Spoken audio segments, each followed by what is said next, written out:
Hi everybody, in this video I'm going to be talking about the symptoms of low stomach acid, how to know if you have low stomach acid, how you will tolerate meat so much better when you increase your stomach acid, and then I'm also going to be covering the 6 key practices to reverse low stomach acid naturally and at the root cause. So what I'm going to be sharing with you is what I do with my clients that have low stomach acid.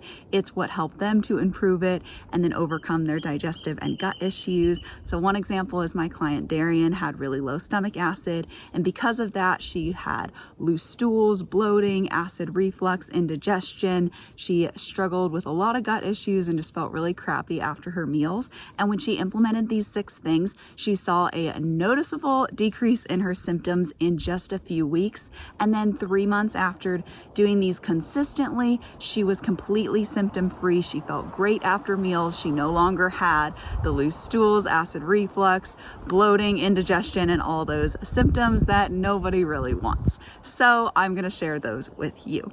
If you don't know me already, my name is Kaylee. I am a certified nutritionist and gut health specialist, and I love helping people to heal their chronic gut and digestive issues at the root using natural principles like ancestral nutrition and some other holistic health principles. So let's get into it. First, I'm going to be going over the 5 main symptoms of low stomach acid and giving you some pointers to be able to tell if you have low stomach acid or not. And then I'll get into those 6 key practices to reverse low stomach acid. The very first symptom is going to be acid reflux. This is a telltale sign that you have low stomach acid. If you have acid reflux, you just have low stomach acid. That's how it works. And the reason for this is because, contrary to popular belief, you need really strong stomach acid. And if you are having acid reflux, you don't want to be having, antacids and taking baking soda water and doing all these things to try to decrease stomach acid. It's just going to make it worse. So let me explain. When you eat food and you chew it up and you swallow it, it goes straight to your stomach. In your stomach, there are 2 little sphincters. You can think of these as little doorways at the top and bottom of your stomach. The top is the one that is between your esophagus and stomach, and the bottom one is between your stomach and your small intestine. Now, these little doors are meant to stay closed while your stomach is churning up the food that you just ate, putting stomach acid in there and other digestive enzymes to get things going. The stomach acid really breaks down your food and it gets it ready to move into the small intestine, where your body's going to start absorbing different nutrients out of your food. So when your stomach acid is not strong enough, it takes longer for your body to do this, which means your food is churning in your stomach for a really long time. And by really long, I mean instead of 3 hours, it might take 4 hours. So it's not like really long, but it is longer than it should be. So when this happens, sometimes that sphincter, that little doorway at the top between your esophagus and stomach, can start to open just because of how long it's been churning in there. And then you get little bits of stomach acid and food coming up, and you feel that burning feeling in your throat. And really, this is just because you weren't digesting your food very efficiently in your stomach. So when you strengthen stomach acid, what ends up happening is you break it down so much quicker and it moves along to the next step. It goes out the door in the bottom into your intestines much quicker, and you don't have a chance for that door at the top to start opening. So if you have acid reflux, you have low stomach acid. So the second main symptom of low stomach acid is just going to be poor digestion of meat. Now, stomach acid is really key for digesting protein. Meat is very high in protein. So when you have low stomach acid, you're just not going to be breaking down the meat very effectively in your stomach. So if you seem to not tolerate meat well, the solution is not to become vegetarian. I say this because I was vegetarian for a very long time, and that's when my gut issues were at their worst. We really do need meat to be healthy, to get all our nutrients in. So that's not going to be the solution. I know it can be confusing when you feel like, why am I not tolerating meat? Well, this is the most common reason, because you're going to have kind of larger chunks of meat than were meant to be leaving your stomach enter your small intestine. And what might happen is, if you have leaky gut, you could start absorbing these chunks and your body could start to form a reaction to the meat. This can happen sometimes. Or it's just you eat the meat, it's not digested well, you just have more undigested food moving along through your intestines, and that's just going to create a lot of bulk and discomfort because it's really not meant to be there. So if you feel like you're not digesting meat well, you really are going to want to do those 6 things that I'm going to mention here in a few minutes. The other thing I wanted to mention is the quality of meat matters too, so you do want to get a good quality meat. If you feel like you're not digesting it well, that will definitely make a difference. And other food sensitivities can also be common. This isn't just with meat. I just know a lot of people will have that reaction with meat and not really know what's going on. So I just wanted to really tell people about the root cause of not being able to tolerate meat well and how that's most often low stomach acid. But this can happen with a lot of other foods as well, especially if you have the leaky gut combination like I was talking about earlier. So the third symptom is going to be nutrient deficiencies, and that's going to be because, like I was talking about earlier, your food's not being broken down as much, so you're having these larger chunks move into your small intestine. Normally, in a healthy digestive system, your food has been broken down pretty thoroughly at this point, and your nutrients are able to start going through those intestinal walls into your bloodstream where you can put them to good use. But your food has to be digested down into these very, very small units. It has to be just the minerals, just the vitamins. It has to be the monomers if it's a carbohydrate. It has to be down to the amino acids if it's a protein before they can actually go through your through your gut lining into your bloodstream if you have a healthy, intact gut. So when you don't have your food broken down as much, it's never going to even get through your intestines, and you'll be losing a lot of nutrients because those will just come out in your stools. So you can oftentimes get nutrient deficiencies. If you have nutrient deficiencies, some common symptoms of that are going to be like brittle nails, brittle hair, poor digestion. It really affects so many issues, or affects so many areas of your body, so many symptoms can be caused by that, but you'll often see a lot of those superficial ones like weak hair and weak nails, and sometimes skin issues too, right off the bat. Number 4 is going to be bloating and gas. So we're just kind of moving along the digestive system now, so we're talking about the intestines at this point. You have this undigested food that's left over, and what's going to happen is your microbiome is going to eat that. That is how our gut works. So this is why fiber is a huge food for the microbiome, because we can't digest it, so it moves down to our intestines and our microbes get a chance to kind of go at it with the fiber and eat them.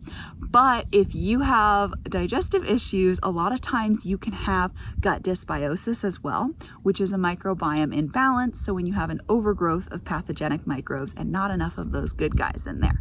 So when that happens, those microbes produce a lot of gas when they're eating fiber and undigested foods. So if you have low stomach acid and you have gut dysbiosis, this is just a recipe for tons and tons of bloating and gas, and then you're going to feel that pressure and pain in your abdomen. So this is very common. Another reason for this is another function of stomach acid is actually to kill off anything that we don't want to come into contact with. So if there are pathogens or funky bacteria or things like that in your food, stomach acid actually kills off a lot of that. So it prevents those things from getting into your digestive tract and kind of growing and festering in your microbiome. A really interesting little side fact here is vultures have the lowest stomach acid, and it's because they're scavenging around and eating kind of funky things that they really need to be able to kill off a lot of different pathogens, so they have a very, very low stomach acid. Let's go on to the fifth symptom, which is going to be bowel issues. So when you don't digest food well, as you can see, each part of the digestive system affects the next part. So if one part doesn't function well, like your stomach acid, it passes the burden on to the next part. So your small intestine now has a harder time and has to kind of play catch up. Same with your large intestine. So now when we're talking about your large intestines and your bowels, we can see a lot of issues here. So if you had low stomach acid, weren't killing off enough pathogens, got worse gut dysbiosis, you could really get either constipation or diarrhea here. Some of those funky pathogens are going to draw a lot of fluid to your stools, and some will draw it away, especially if you're really backed up with a lot of excess foods that weren't digested properly. That's really going to push you to the constipation side. So it's really common to actually see bowel issues with low stomach acid as well, whether that's constipation or diarrhea. And just to kind of wrap up how to tell if you have low stomach acid or not. There are tests you can take. You're welcome to take them if that makes you feel better. I personally prefer to go more off of the symptoms. If you're having these symptoms I just talked about, it's almost a guarantee that you have low stomach acid. If you've got that acid reflux and the poor digestion of meat especially, those are really the telltale signs of low stomach acid. So if you have those issues, you might as well try these 6 things I'm going to tell you about, because they're only going to help. They're all very natural, and they really just focus on restoring balance to your digestive system, so they don't hurt at all, and most of the time they are incredibly helpful. Let's get into these cures for low stomach acid now. The very first one is to get plenty of zinc, magnesium, and sodium. The reason for this is those are 3 of the main nutrients that go into making stomach acid. We want to get your body making more stomach acid again. So you can do this by getting more of those nutrients in. For zinc, you can get seafood, like oysters are very high in zinc, red meat, and some cheeses are also very high in zinc. For magnesium, you want to get things like salmon roe, seafood, chocolate, some fruits. Magnesium is kind of a random one. There's a lot of different food categories that are high in magnesium, but those are just a few great options. And then for sodium, really the main one is going to be a good quality salt. So you want a mineral salt, not plain table salt. I like Celtic sea salt, or I really like that Redmond's real salt as well. You can also do seafood, or olives are a good source of salt as well. Now, the second cure is going to be to manage stress. Stress will impede digestion. So if you are in the stressed sympathetic state and you go to eat food, your body is not diverting nutrients, energy, and blood to your digestive system. It's actually diverting it away, because the sympathetic is that fight or flight state. So if you're stressed when you go to eat, you're not going to release as much stomach acid. Whereas if you are relaxed when you sit down to eat, your body's going to actually release more stomach acid, more digestive enzymes, more digestive juices, and really prepare your body to digest your food better. So it's always really important to be relaxed when you eat, but it's especially important when you are dealing with digestive issues. Another thing to note is stress wastes and burns through a lot of our mineral stores. So we're going to be even lower in the minerals we need to make stomach acid if we're chronically stressed all the time. Now, the third symptom is going to be eat relaxed. I kind of just touched on this, and to chew your food thoroughly. So I just talked about why eating relaxed is so important. Now, chewing your food thoroughly is important because these are really the start of your digestive system. And as I talked about earlier, if you don't have things starting on the right foot, it's going to pass the burden on later. So we want to make sure that you are starting things the best you possibly can. And that means really chewing your food thoroughly, taking your time, and eating when you are relaxed. This is going to really key your body into now is digest time. You will release more saliva and digestive enzymes in your mouth, and then you will also be releasing more of that stomach acid. So if you are low, you're still getting the most you possibly can, and over time you'll be able to get more and more. Now, the fourth cure for low stomach acid is don't drink plain water or non-acidic beverages about 20 to 30 minutes before and after your meals, and not during as well. So the reason for this is because it really dilutes the acid in your stomach and just brings the pH up, so it makes it more basic and less acidic, and that's really not going to help you. So if you drinking water is awesome, it's important, and these other beverages like teas or things like that are absolutely fine. You just really want to have them in between your meals and not with your meals. If you want to have something like apple cider vinegar water or lemon water or something that's a little bit more acidic, that is fine with your meals. And once you aren't dealing with low stomach acid, you don't have to be as strict with this. I, for example, have coffee, I have tea, I have bone broth with my meals, but I do really limit the plain water just to not impede my digestive system. But when you are dealing with this, you do want to be pretty darn strict with that. The fifth one is to drink apple cider vinegar water with your meals. Now, this isn't so much going to fix the root cause, but it will kind of help with the root cause. So let me explain. When you do have the apple cider vinegar water, for this I recommend 2 to 3 tablespoons in a 16-ounce glass of water with a pinch of salt. You can add a little cinnamon and ginger in there if you want to too. I would start with the 2 tablespoons, see how that feels, and then if you want to go up to 3, you are welcome to. So with this, it will just make everything a little bit more acidic in your stomach and help aid it for now. And what that'll do is it'll help break down your food better so you absorb nutrients more, so you can start making more stomach acid. So it does kind of help with the root cause, but you don't want to be relying on the apple cider vinegar forever. This is not a do for the rest of your life sort of thing. It's a do for now to get your stomach digesting your food a little more so you can absorb more nutrients and then start making your own stomach acid that you can rely on instead of the vinegar. So the 6th cure for low stomach acid is going to be to space your meals 3 hours apart.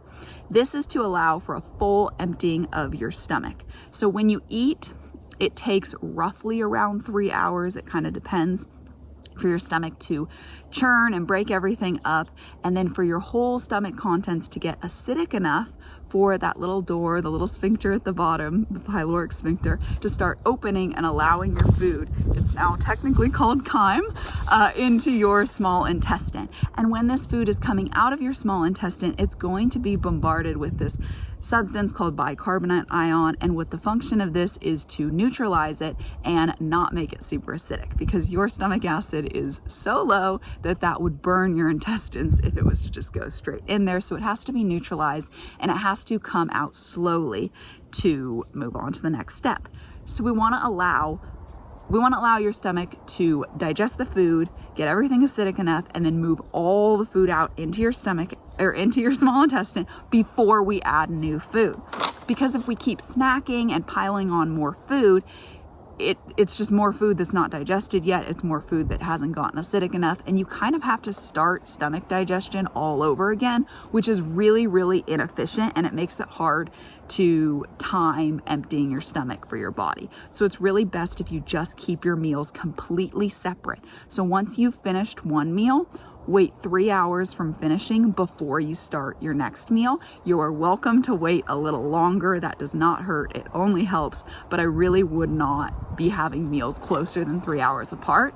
Now, this isn't something that you have to be like super duper duper strict on for the rest of your life, but I do follow it probably 95% of the time, and it has made a huge difference for me, and it's also made a really big difference for my clients. I notice that if I have a client that's kind of snacky, when I tell them to cut out those snacks and keep the 3 hours between their meals, they really do start digesting their food better, and they start feeling a lot better within just a few weeks. So I really recommend that one. All right, let's recap this because this is a little bit long. So the main symptoms of low stomach acid are going to be acid reflux, poor digestion of meat, nutrient deficiencies, bloating and gas, and then bowel issues. And then the 6 cures, the things that you want to do to start fixing your low stomach acid at the root, are going to be: number 1, get plenty of zinc, magnesium, and sodium. Number 2, manage your stress. Number 3, eat relaxed and chew your food thoroughly. Number 4, don't drink plain water or non-acidic beverages 20 to 30 minutes before and after your meals. Number 5 is to drink apple cider vinegar water with your meals. And number 6 was to space your meals by at least 3 hours. So if you liked this video and you want more info on how your digestive system works, how you can get it to work really, really well, then I think you'll like my free training video that I have that's all about how to heal your gut and get your digestive system to work like an efficient machine. I go even more in depth in that video on how to do this, and I give you lots of really practical things you can start doing today to heal your digestive system, heal your gut, and overcome those gut and digestive issues once and for all. This is a really, really valuable free training that's jam-packed full of information. It's something that I really wish I had when I first started my journey to heal my gut. So if you'd like to check that out, I will leave a link down below. It is completely free, and it is really, really, really helpful. So I hope you like that. And if you like this video, consider liking, subscribing, or commenting. I really appreciate when you guys do that. And if you want to learn more about how your gut works, how your digestive system works, what are the root causes of these symptoms, and how you can heal and just be the healthiest possible, then definitely subscribe, because I put new videos about that out all the time. So thank you for watching.